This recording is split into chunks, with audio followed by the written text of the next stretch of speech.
What does it take to keep the roads and transit system functioning for our existing population? Traffic jam. I haven't moved 1 inch from this here spot. Traffic jam. The freeway's one big parking lot. As our region's population is expected to grow by more than 1 million people in the next 3 decades, what will it take to expand our current system to meet our region's growing needs? These are some of the questions facing SACOG, the Metropolitan Planning Organization for our 6-county, 22-city region, as it plans for the next update of the Metropolitan Transportation Plan. SACOG, as a public agency, is tasked with a tall order, planning for changing travel needs in a growing region over the next 28 years, including prioritizing the investment of more than 30 billion tax dollars in fees in our transportation system, plus building consensus among all stakeholders, including public agencies, businesses, and the general public in communities across the region. While this is not the first Metropolitan Transportation Plan, or MTP, for our region, it is the first MTP to be developed from the blueprint, the collective smart growth vision for our region. The new MTP will address how billions of dollars in federal, state, and local funds will be spent on transportation through 2035 to address the realities of job growth and population changes. By doing that, I think we're going to create more livable cities.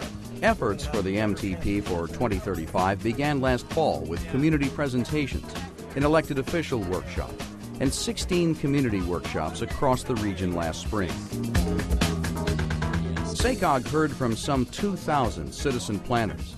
Participants at workshops used markers and stickers to map our region, identifying priorities at a county scale most closely impacting their local communities. The 3 different scenarios for how to invest the transportation funds you'll be working with tonight reflect technical analysis and computer modeling of the feedback from these citizen planners, as well as input from local and regional agency staff and policymakers. Detailed information documenting the contributions from the participants in the spring workshops is provided at your table.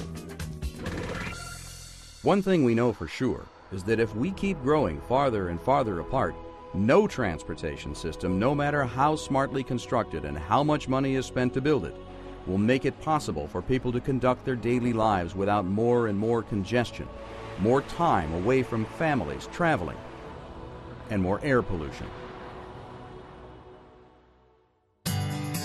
All 3 transportation scenarios you'll consider tonight are designed to serve the same future land use pattern, which in most places on the map is strongly influenced by the blueprint growth strategy and designed to give the region's citizens new options.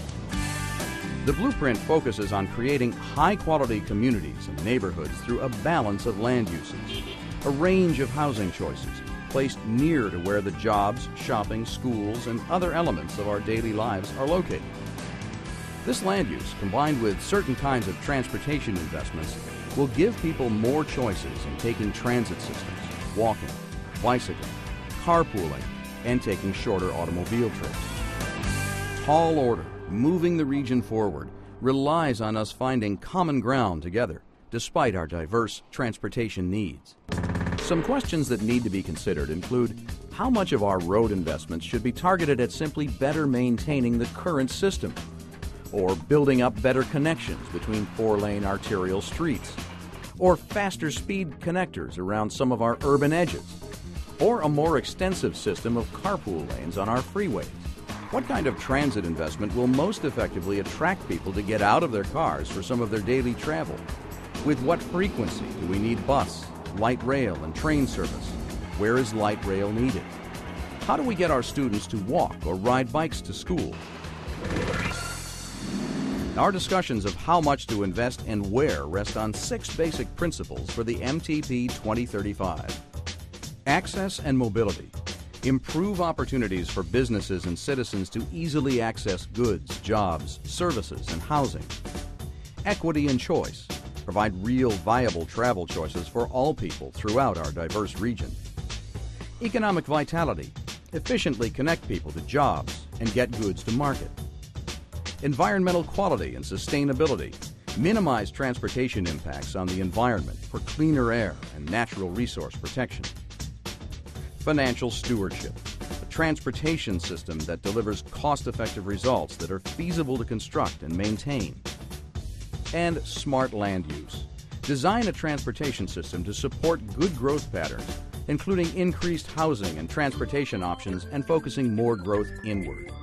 The challenge in the Sacramento region is to create a strategic plan for how to spend our money on transportation needs through the year 2035 in a way that will preserve Sacramento's small-town feel, make it easier for us to access our diverse needs and interests, and protect our natural resources.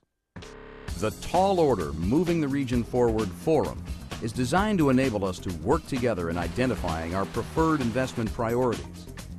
There is no one solution to our transportation needs, even though we have shared goals.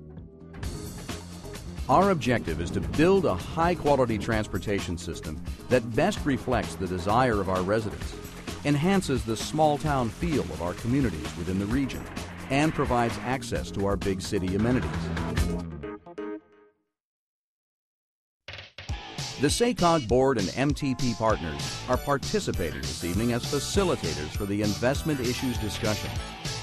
Representatives from jurisdictions around the SACOG region are listening to what you have to say.